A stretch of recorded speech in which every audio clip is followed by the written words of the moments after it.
Estas Navidades no queremos que ningún niño se quede sin deporte. Hemos traído a 3 deportistas de Proyecto FED que se van a convertir en auténticos reyes de reto. Durante 1 minuto y medio van a tratar de recoger todos los artículos deportivos aquí en Interesport y la Fundación Tini Alfonso lo va a regalar a fundaciones que ayuden a los chicos y chicas que más lo necesitan.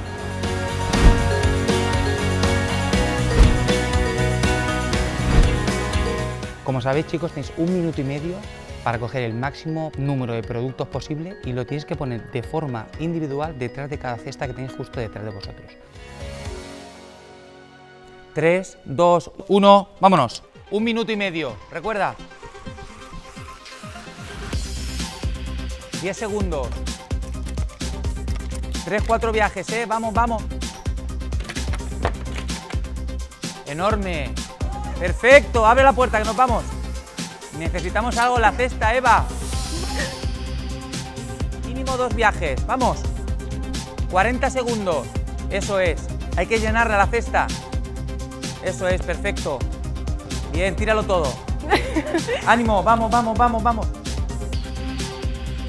A este ritmo 2 cestas. Eso es. 20. Perfecto. Coge más, eso es. 5 segundos, un viaje corto, algún balón más, algún balón. 3, 2, 1, ese para ti, para mí.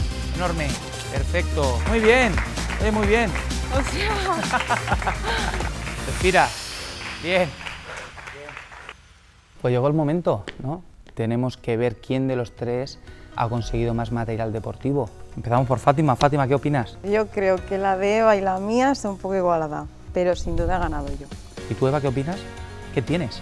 Hombre, yo creo que tengo mucha variedad. Tengo un poco de todos los deportes. Tengo natación, tengo baloncesto, fútbol... Bueno, tú tienes un auténtico mercadillo, efectivamente. ¿Tú, Luis, Nacho?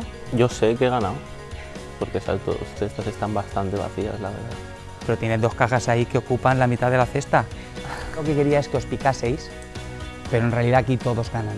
Como bien sabéis, la Fundación Tini Alfonso va a hacer un cheque regalo conjunto con las 3 cestas a favor de Fundación Iniciativa Social, Educación y Familia y Fundación Asing Down. Se merece un aplauso.